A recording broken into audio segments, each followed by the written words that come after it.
Hi everybody, I'm Cathy Ward and I am the Chief Operating Officer of SAP here in Asia Pacific, Japan. And my role is responsible for running all of our business operations and support functions across Asia Pacific, Japan, both for our business today, but perhaps more importantly, also anticipating and transforming our business for the future.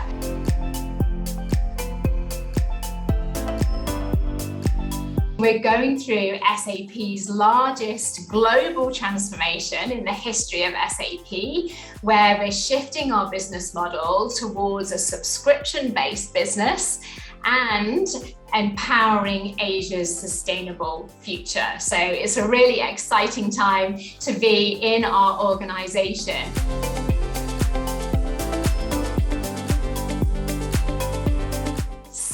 % of COOs believe their job title is no longer relevant, and I am one of them. We need to challenge the status quo. I'm passionate about creating our future and anticipating that change. So I would like to now start to introduce you to a movement and an evolution from Chief Operating Officer to Chief Anticipation Officer.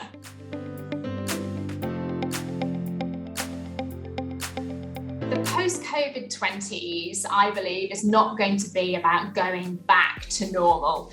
It's going to be about embracing change all around us and doing things differently. It's going to be about anticipating and really driving that change. And I think it's more about a mindset as well. So people with that future-focused mindset who have got curiosity and courage to challenge the status quo, and ultimately a mindset that over time becomes a culture if we fuel that with the right behaviors and the right actions. So in anticipating the future, there are three macro areas that I believe we're really starting to see some accelerated change. Number one is around how people are working in the future. Number two is around how organizations are doing business in the future. And number three is around how companies are operating in the future.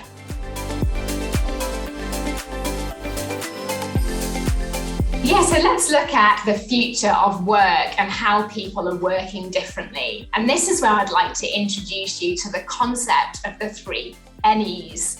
So the world is evolving, and we know that people can now work from anywhere, any when, and with any who. So if we look at each of those individually and start with anywhere, language is the new geography.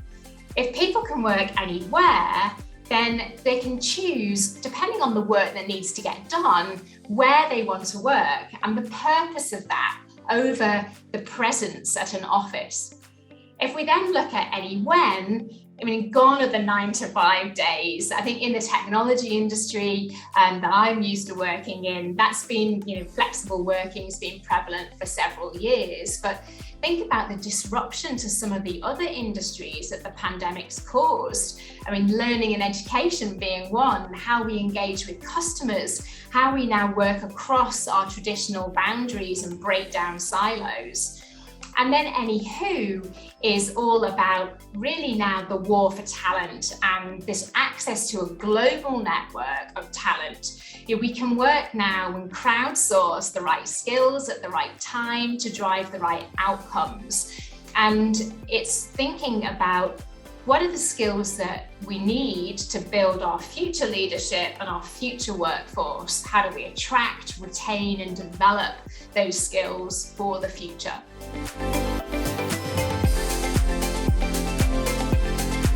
So the future of business is now shifting away from cost efficiency and effectiveness to new business process categories emerging around resilience, intelligence, sustainability, and experience. And if we start with resilience and think about the pandemic, recent events have laid bare that this quest for efficiency has only led to fragility. Over-optimization of a single source supply chain has meant that many organizations have been exposed and very vulnerable in their business processes. And in some cases, it's even brought organizations down. So when we're talking to customers now, we're seeing a much more direct conversation about how do we bake in resilience into those business processes. I mean, think of one of the recent examples of the Apple share price dropping based on the chip shortage, the whole oil and gas scenario and the price optimization in the UK market. So it's very exposed now in terms of that supply chain area. The other piece is around sustainability, and sustainability drives profits with purpose. We see consumers now making buying choices based on how sustainable and responsible an organization is. I know I am. Markets are evaluating companies based on their sustainability index. And those organizations that anticipated that change and invested in greener operations are now reaping the rewards and driving significant benefit. And then the third area is really all about the rise of the network. Again, we've all been exposed to the supply chain challenges from, my goodness, toilet paper, baking flour, now to vaccinating the world and medical supplies. And it's shifting very much from what was a me focus now to a we focus. Because if we're actually looking at the network and exposing parts that are just directly relevant to one company or one individual, and that's not for the greater good, it's actually very difficult to respond in an agile manner and adapt quickly. So this shift from me to we is something that, along with resilience and sustainability, future-focused COOs need to start to anticipate those changes so that we can build out and create the future together.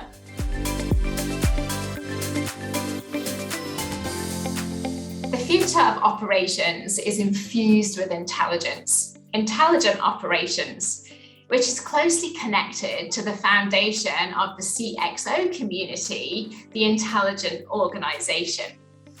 When we think about business AI, it's about building in that automation and using intelligent tech to automate processes that are perhaps labor intensive, repetitive, so that we can free up the human time so that we can take the data, analyze it, and use the insight to drive proactive action.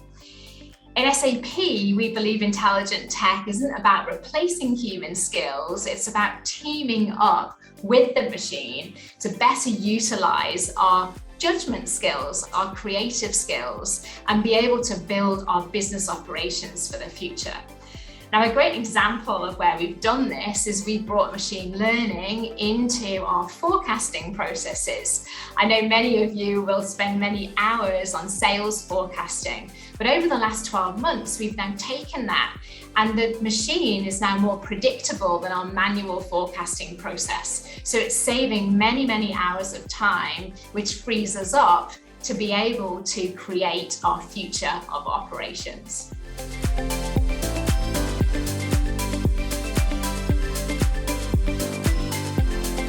So how do we put all of this into practice? Well, it's interesting because when I first came into my most recent role, I had the vision of Chief Anticipation Officer, and I shared that with all of our teams. And of course, the responsibility, as we said at the start, is very much for a COO running the business today, operating the business now.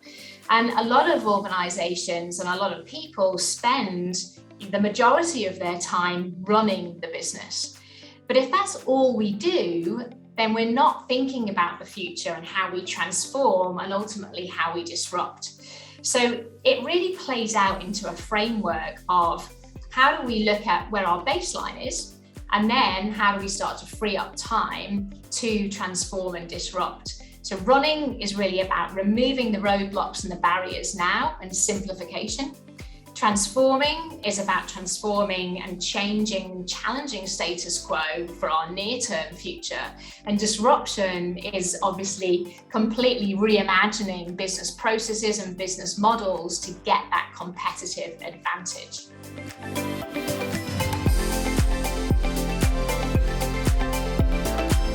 There are 3 areas that I'd like all of you to reflect on, and we're going to get your feedback as well. The first starts with creating a shared purpose. I'm an avid reader. One of my favorite books is Viktor Frankl, A Man's Search for Meaning, and there's a great quote there which talks about if you can find your why, you can pot up with almost any how. And as leaders today, more than ever, given the amount of change that's happening, it's really important that we not only create clarity for our teams in terms of where we're headed, but also start to connect and create meaning for our teams. So that creation of a shared purpose is the first area for reflection. The second piece, linking to one of my core values, this pursuit of excellence, is what I would frame as the standards of performance. What does good, great, and world-class look like for your organization? When does a best practice no longer become relevant? How are you going to operate the standards of performance for your business and your team, both today and in the future? And at SAP, what we've done over the past few years is created a global franchise for operations, where we've defined exactly that. What does good, great, and world-class look like across different dimensions of our model? First, for our legacy business model, and now we're evolving that towards a subscription-based model and across the customer lifecycle. And then the third area, of course, is all about anticipating your future for yourself individually, for your team, and your organization. And that's where we spoke about 3 macro topics. First of all, how do people work in the future? Anywhere, any when, with any who. Secondly, how do organizations do business in the future? This shift away from cost efficiency and effectiveness to sustainable and resilient business processes. And the third area about how do organizations operate is infused with intelligence, so intelligent operations and bringing in that experience. So it would be great to continue this conversation, connect on LinkedIn and get your feedback. And I'll end by saying the best way to predict the future is, of course, to create it.